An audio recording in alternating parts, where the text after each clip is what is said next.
Well, good morning. Boy, I tell you what, we're so excited. So today we're chatting with one of our agents, Peter Palmer. Peter, welcome. How's it going?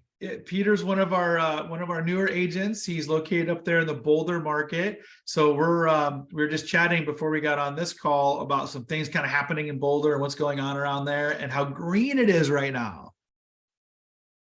Yeah, absolutely. I've never seen it this green. This is most rain I think I've ever seen in a spring since I've moved out here about 6.5 years ago. And this weekend with the weather being nice too, I've never seen Colorado look like this. It's really cool. That's awesome. Well, great. Well, I mean, Peter, let's just jump right into it, man. It's like, so you're from the Midwest and relocated to Colorado. Tell us a little bit about that, maybe some things you've been doing and what drew you into real estate. Yeah, absolutely. So I grew up in Michigan, Metro Detroit area. After I graduated high school, I moved out to Arizona for college. Went to University of Arizona in Tucson, Bear Down. And when I was going to school out there, I would occasionally visit Colorado, and I fell in love with the mountains, loved the skiing out here, loved a lot of the music that was going on. So that was kind of my plan after college, to get out here as quick as I could. And that's what I did. I've been working in the beer industry since I've been out here, which has been, really cool opportunity. There's a lot of beer history in this state and in Boulder particular. And I love the beer industry, but I was ready to do something where I could grow a little bit more. And real estate was really exciting and really appealing to me because of that there's so many different ways to grow and so much growth potential. So right now, I'm still pouring beer at the moment, but it's been really exciting over the last few months getting involved with real estate and with Windmere. Awesome. Well, gosh, I tell you, Andrew and I are just really excited to have you. You brought a lot to our office, and some of your perspectives have been absolutely fantastic. Maybe tell us a little bit. Okay, so as a new agent, right? What's your first 6, 8 weeks have kind of been, like, and some things that you really found like ahas. Hmm. Yeah, definitely. So we've been doing some really great training. We had spoken earlier before we started this. One of the senior agents at the office, Rob, who has a ton of experience, he's been hosting Thursday groups with some of the new agents, and there's been so much information coming at us who are newer to this, and these Thursdays have been great, kind of consolidating all that and putting it in front of us in a really practical way. But yeah, it's been, there've been opportunities for training at the office. We've been getting out, checking out spots on location, and then resources outside of the office, like some of the RE Colorado classes. So yeah, no shortage of learning new things. Yeah, man, the opportunity is definitely out there. If you're, except we try to be really open and have a lot of chances to develop in office. But to your point, man, reaching out and finding outside sources, whether it's Windermere University or RE Colorado or through DMAR, or up north, all of our realtor associations come throughout the state. So plenty of opportunity there, right? Yeah. So, and again, we talked a little about kind of like where you came from and how you're out here in Colorado. So I always like to hear, we honestly don't spend a ton of time up in Boulder. So if you were to tell me, as if I was like a potential client, think of a move up to Boulder, what would be like your highlights? What would kind of you want me to show me around town to make sure that Boulder is a place I fall in love with? Yeah, Boulder is such a cool and unique town. We're right at the foothills of the mountains, so there's great hiking. From the spot I'm currently at right now, I can walk out my door and a block away get on Viewpoint Trail, which will go in Chautauqua with all the classic hikes there, Royal Arch, all of that. I can also walk in the opposite direction and a few minutes down the road end up on Pearl Street, really lively area. You have the cool college town vibe going on out here, and really fun, eclectic mix of people from, the hippies to the super endurance athletes. They all kind of tend to meet up in Boulder. So really, fun, interesting community and no shortage of things to do. Nice, man. And then I know in addition to real estate and kind of in your work in the the beer industry, and obviously as a bartender connecting with the locals there in Boulder, music's a big part of your life. I'd love to hear kind of how music and you as a musician playing the mandolin and bluegrass, how it's really it seems like it's kind of a later in life skill that you've added, right? So I'd love to hear kind of what prompted you to do that, and how it's kind of how it brings joy to your life and how you're able to kind of use that is your real estate career potentially. So yeah. Yeah, absolutely. I mean, the music is one of the things that drew me to Colorado. My first time ever visiting Colorado was the summer going into my senior year of high school. I went to Telluride Bluegrass with my dad and uncles. My dad really wanted to go, but he knew my mom probably wouldn't be okay with him just going out and going to a music festival with my uncle. So we made a college trip. We did a road trip from Michigan to Colorado, checked out colleges all along the way. And I knew nothing about bluegrass. And I just thought, oh, this sounds, like a fun thing to do. And I fell in love with bluegrass. I fell in love with Colorado. I picked up the mandolin after that festival. And it was something that I played through college, but it was, way more independent. There weren't a ton of people picking bluegrass music in Tucson.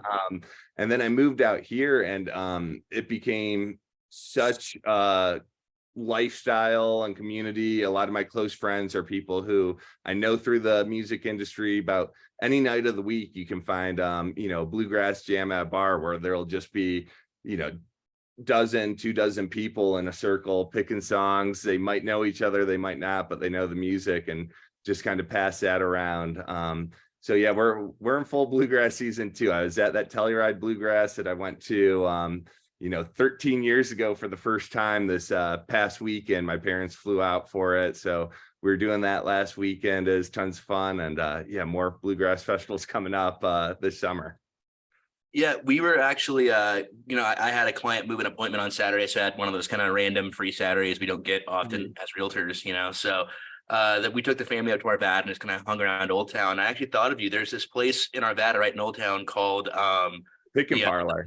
The Bluegrass Coffee and Bourbon Lounge. Oh, okay. Yeah, I'm familiar with that too. Yeah. I was like, dude, that sounds like a ton of fun. I was like, I'm sure that Pete would meet up with me and have a glass of bourbon there and listen to some music sometime soon. So yeah, I thought you this weekend we were tooling around Arvada. So yeah. Yeah, that's awesome. Yeah, they have the Pick and Parlor there too. There's a really good music store right in downtown Arvada. I thought that's where you're going with it, but yeah, we did go in there too. Funnily enough, we walked in that little that music store too. It's they're pretty close to it. They're like maybe a half a block away, right? Yeah, that's a great little downtown area too. Yeah. Super cool down there. Wow, that's amazing. You're telling me that story. So one of the first big guys trips that I took after I moved to Colorado in '97. Mm-hmm. So it would have been about 2000, maybe 2002. We did a big guys trip and went down to the Blues and Brews Festival in Telluride. Oh yeah. Mm-hmm. Oh my God. Changed my life forever.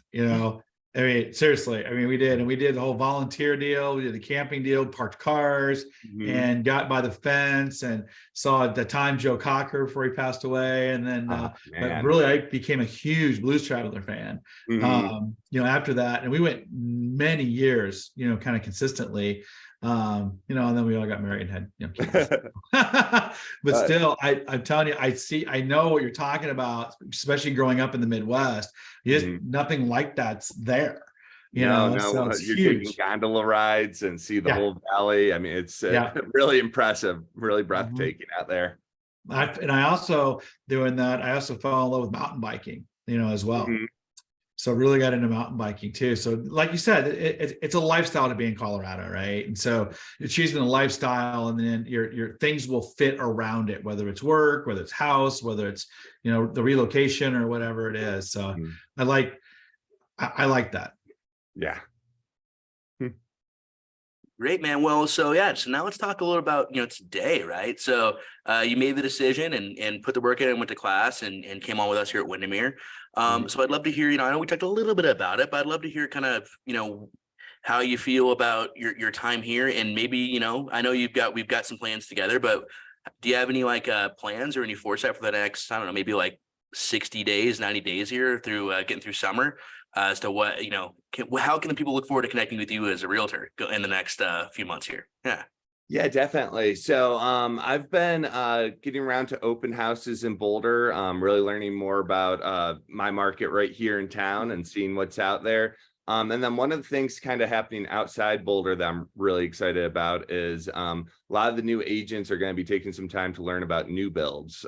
So I'm really excited to dive into that rabbit hole. That's going to be new for me, but yeah, that's one of the things this summer that I think I'm going to be putting a lot of energy into, is going to some of these new builds. Nice. And what would you say is a big advantage for a potential person looking at living in a new build versus buying a resale property? New builds, you can kind of, for a lot of them, when it's still being built, you have an opportunity to customize things a little bit how you want. You know, when you're going into a house that's already built, there's really, you know, only so much you can customize. The house is there, but yeah, being able to get into some of these new build communities, if the house is still being built, having that say of how you want the layout to look, and make things work for you. Nice. Yeah, it's always good to be able to like pick something, have something be brand new, right? Yeah, definitely. Also, you know, it's getting into houses that are on the market can be really competitive, and the using new builds too will kind of ease some of that. Yeah, because I know that's one of the biggest sources of frustration, and I, you know, for my clients is, man, I feel like we're out there every weekend and you write 2 or 3 offers for a month straight, right? And maybe you're losing, you know, but like to your point, if you go to a new build, it's like you're shopping more than you're competing, right? So that's always nice. Cool, man. And then yeah, so I'd love to hear. So, and then you know, you bartend, right? So do you get a chance to like connect with people there? It's probably fun to have that interpersonal interaction, you know, outside of real estate, right? To be able to like connect with people on a more one-to-one level. Where do people connect with you there? Yeah, absolutely. You know, it's such a great way to see the community, and just how I was saying how diverse Boulder is. You get to see a little bit of all those different parts of Boulder right at the bar. So it's pretty neat with that.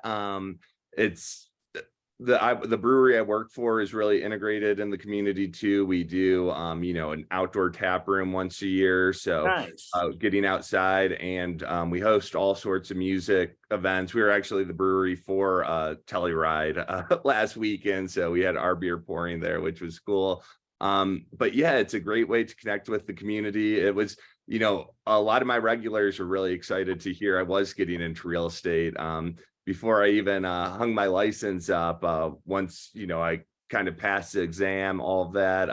One of my regulars was looking at spots and taking me to showings so I could kind of get a feel for what I was getting myself into. So yeah, a lot of the people who come into the bar were really excited to hear that I've been getting involved with real estate. There you go. You heard it here first, guys. Get in line while you can, man. You gotta... Yeah, no kidding, right? Well, Peter, so tell maybe a little bit about how now that you've got your feet wet, right? Now that you're starting to get out there and talk to people a little bit, if you waved your magic wand and said, okay, fast forward a year from today, where do you kind of see yourself? Where would you like to be? What's kind of that vision? Yeah, so right now, I mean, I'm staying open to anything. So I'm trying to kind of shape what that's going to be like, and still, as I learn, get a better idea of which paths I want to go down. Like I said, that's one of the things I like about real estate. There are so many different directions to take it. One of the things that I hope I could be doing, you know, a lot of my peers, most of my peers are people who rent, and getting into this industry, it seems a lot more accessible than I thought to be a first-time home buyer, and to be making that big investment that, you know, every time you write that rent check, that's money you don't see again. But being able to help out some of my friends and get them into that first house where they're building a huge investment for life, I really hope that, you know, a year from now that I could be doing that, getting a lot of friends into their first homes. Yeah, that was one of the surprising things for me too, is like it feels like this like insurmountable mountain you have to climb to buy a house, when like, and there's challenges, but you can overcome it, man. And I know we've talked about this plenty of times, you know, kind of in training sessions and classes and stuff, but man, everybody needs one. You can get one house closed, deal with that situation for like 3, 5, 6 years. Man, the next house can be something you can live in for 30. You know, it's like you got to get one done. If it's the dream house, great. It's probably going to be something you have to build off of, right? You know, so yeah, that's great to hear, man. Yeah, and I'm excited for the people who get an opportunity to work with you as a first time home buyer, because you are like an ideal, like you're really, really understanding, really patient. I think you're an ideal person to work with as, the first time someone's going through the home buying process. So that's great to hear. That's a passion of yours. Mhm. Yeah, well, and I think we'd love to hear, Michael and I always like to hear kind of what, some of your perspective on Windermere as a new agent, right? Like, what are some things that you felt have been done well? What are some things that, you could have been improved on, or what do you need from us? We always love to hear from our newer folks. Like, what are some things we can do to make this transition from, whatever your past life was to real estate easier? Yeah, definitely. It was funny when I got into real estate. Some of the folks I know out here who are doing it are part of really, really small brokerages. And yeah, I like really knowing the people I'm working with well. And that's kind of what I saw myself doing. But after I got my license and started, looking into it, I realized that I would really benefit from training and education, and that probably one of those, small teams like that wasn't going to be the best fit because they couldn't provide that for me. Windermere actually reached out to me, and I wasn't sure if that was something I'd be interested in at first, but I was staying open to anything, so checked it out. And yeah, after some of the Zoom meetings, getting to know people, it really did seem like a good fit. Our office size is perfect. Where when we had our day of service 2 weeks ago, knowing everybody's name there at the office, but also having these training and education opportunities backed by all of Windermere's resources, you kind of get the best of both worlds. So it's been really good for me. Yeah, I'm glad you mentioned that, because then I'm going to put you on the spot a little bit here a little bit, because this is what we did with Shelby too, right? So Right. we service a lot of different markets. So maybe in the next 12 to 18 months, maybe there's a community that you think that Windermere could serve up in Boulder for a few days a year. So we've been in Denver for, gosh, almost 10 years, doing it at least once a year, and now we're going to do Colorado Springs this year. So why not add Boulder and service that community? So if there's a population that could use our help, keep your eyes peeled, man, and feel empowered to bring that to the table to Michael and I. And we obviously are always willing to hear anyone that we can assist, right? And so we are big believers in day of service, and I know Michael and I want to make it days of service every year, not just one day. So yeah, keep your eyes peeled, man. We'd love to be able to help someone out like that in the next year or so. Oh, definitely. Yeah, absolutely. I mean, I think at the end of the day, I was talking with somebody about this last week, and it's like, it all starts with our people, right? And we're in the people business, and that includes us, right? And we get to live an amazing state like Colorado, as you outlined earlier, and all the amazing things that has to offer. And it's nice to be able to give back and not make it about us necessarily, right? Make it about them. And that was a real heartwarming day a couple weeks ago. In fact, we just got an email from them, I think last night or the day before, and they really enjoyed it, and they really want to see us do some other things. And I think they've been thinking about it too, right? Saying, hey, we are spread out between Boulder and Colorado Springs. How can we serve in a different way? That's not always money. So anyway, yeah, I thought it was great. So it's so cool that you were able to attend that, with us as well. So. Well, yeah, Peter, I tell you, our time's kind of coming to an end. So when this bit airs, it'll be on the 30th, right? So the end of the month. So we're going to go right into the third quarter of the year, also the middle of summer, right? So maybe leave us with a couple of thoughts or some things that we should be thinking about for the summer. Yeah, definitely. What kind of thoughts in particular? Just general real estate thoughts, or your thoughts, general thoughts for summer. Yeah. Oh, my general thoughts are let's enjoy how green Colorado is right now, because I've never seen it look like this. Yeah, get some good hikes in, and yeah, I'm looking forward to checking out some houses this summer too. Awesome. Well, good to see everybody. Reminder, we will be off next week for the July 4th holiday, but we will be back the second week of July with new guests we haven't heard from before. So really excited about that. And yeah, good to see everybody, man. Definitely, if you're in the Boulder area, reach out to Peter, man. He will take excellent care of you. And I'm looking forward to seeing everyone after July 4th. Awesome. All right, guys. Fantastic.